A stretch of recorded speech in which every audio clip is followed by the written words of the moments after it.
Mudah, berani, tapi harus gigit jari.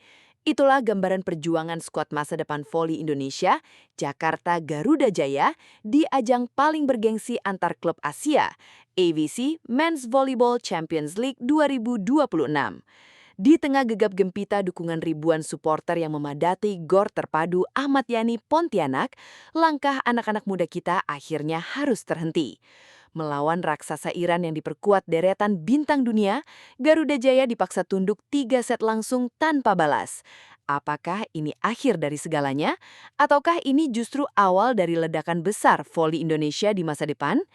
Tetap di sini, karena Netzone akan bedah tuntas perjalanan mereka, statistik di lapangan, hingga rahasia di balik dominasi klub Iran yang begitu mengerikan. Halo Sobat Netzone dimanapun kalian berada. Senang sekali bisa kembali menyapa kalian dalam ulasan khusus Voli Asia. Hari ini suasana di Pontianak, Kalimantan Barat sebenarnya lagi panas-panasnya. Bukan cuma cuacanya ya, tapi tensi di dalam lapangan benar-benar mendidih. Sebagaimana yang kita tahu, Indonesia tahun 2026 ini dapat kehormatan besar jadi tuan rumah AVC Men's Volleyball Champions League. Kita punya 2 wakil di sini, Jakarta Bayangkara Presisi yang diisi pemain senior berpengalaman, dan satu lagi yang jadi buah bibir, Jakarta Garuda Jaya. Kenapa jadi buah bibir? Karena Garuda Jaya ini isinya hampir 100% pemain muda potensial Indonesia. Mereka ini ibarat bayi ajaib yang langsung dilempar ke kolam hiu tingkat Asia untuk diuji mentalnya. Nah, setelah melewati fase grup yang penuh drama dan kejutan, pada Kamis malam kemarin, Garuda Jaya harus menghadapi ujian paling berat di babak perempat final, yaitu melawan Fulat Sirjan Iranian. Sayangnya kabar kurang sedap harus kita terima. Garuda Jaya harus mengakui keunggulan lawan dengan skor telak 0-3. Tapi jangan cuma lihat skornya saja, karena ada banyak pelajaran mahal yang mereka bawa pulang. Mari kita masuk ke detail pertandingannya. Kita mulai bedah dari jalannya pertandingan. Dari awal peluit dibunyikan di set pertama, Fulat Sirjan Iranian langsung menunjukkan kelasnya kenapa Iran selalu menjadi penguasa voli di benua Asia. Mereka tampil sangat disiplin dan nyaris tanpa celah. Jakarta Garuda Jaya sebenarnya mencoba memberikan tekanan lewat servis-servis tajam, tapi receive atau penerimaan bola pertama dari para pemain Iran sangat stabil. Hasilnya bisa ditebak, serangan balik mereka benar-benar mematikan. Set pertama berakhir dengan skor 14-25. Di sini kelihatan banget perbedaan jam terbang yang mencolok. Pemain muda kita seringkali terlihat ragu saat melakukan blok, sementara pemain Iran seperti Alexander Nikolov, bintang asal Bulgaria yang jadi legiun asing mereka, mainnya benar-benar tanpa beban dan sangat taktis. Masuk ke set kedua, Coach Tahcahyono mencoba memutar otak. Beliau memberikan instruksi agar anak-anak Garuda Jaya bermain lebih berani melakukan variasi serangan pendek dan bola-bola cepat.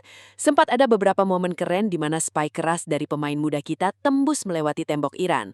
Tapi masalahnya klasik Sobat Netzone, yaitu unforced error atau kesalahan sendiri. Servis yang nyangkut di net atau bola yang keluar lapangan bikin poin lawan mengalir deras secara cuma-cuma. Fulat Sirjan akhirnya menutup set kedua dengan skor lebih telak 12-25. Di set ketiga ada sedikit perubahan ritme. Coach memasukkan Nibras untuk memberikan tenaga baru di lini serang. Sempat terjadi kejar-kejaran angka di awal set dan penonton di Pontianak makin kencang teriakannya, memberikan semangat.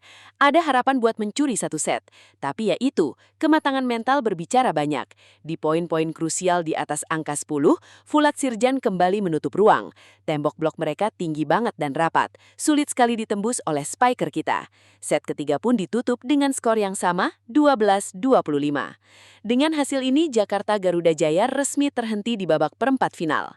Kalau kita bedah secara santai bareng Netzone, ada 3 poin besar kenapa Garuda Jaya kesulitan menghadapi lawan kali ini. Pertama, faktor fisik dan postur. Harus diakui secara jujur, pemain Iran punya rata-rata tinggi badan yang jauh lebih unggul.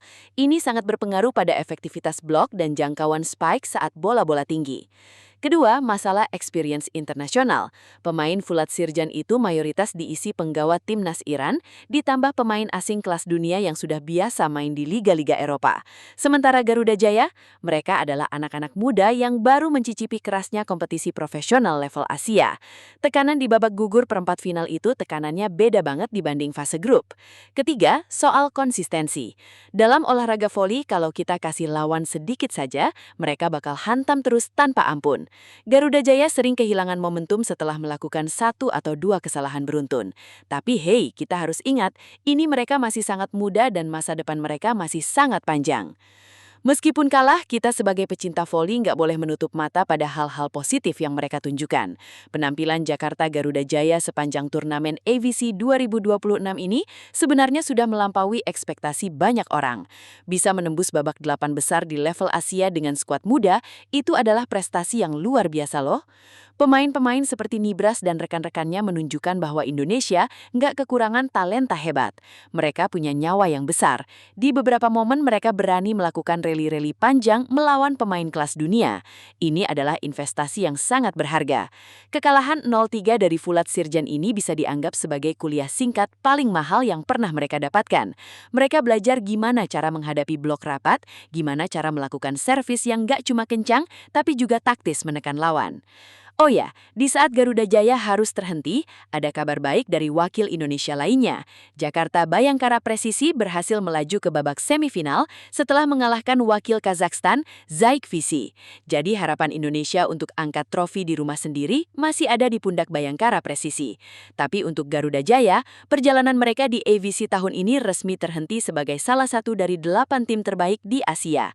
Sebuah pencapaian yang tetap wajib kita apresiasi setinggi-tingginya. Jadi kesimpulannya apa nih menurut Sobat Netzone? Ya, Jakarta Garuda Jaya memang kalah kelas dalam pertandingan malam itu. Tapi skor 0-3 bukan berarti kita tanpa perlawanan sama sekali. Kekalahan di Pontianak ini harus jadi cambuk buat federasi dan klub untuk terus membina pemain muda ini secara berkelanjutan. Jangan sampai bakat-bakat ini layu sebelum berkembang karena kurangnya jam terbang internasional. Buat kalian para supporter yang hadir langsung di Pontianak, kalian benar-benar luar biasa. Dukungan kalian membuktikan kalau voli sudah jadi olahraga rakyat yang sangat dicintai di tanah air.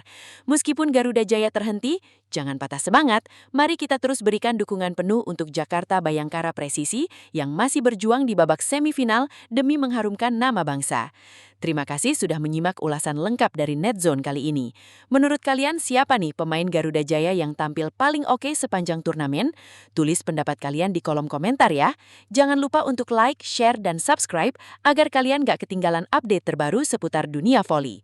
Saya pamit, sampai jumpa di video berikutnya. Salam olahraga.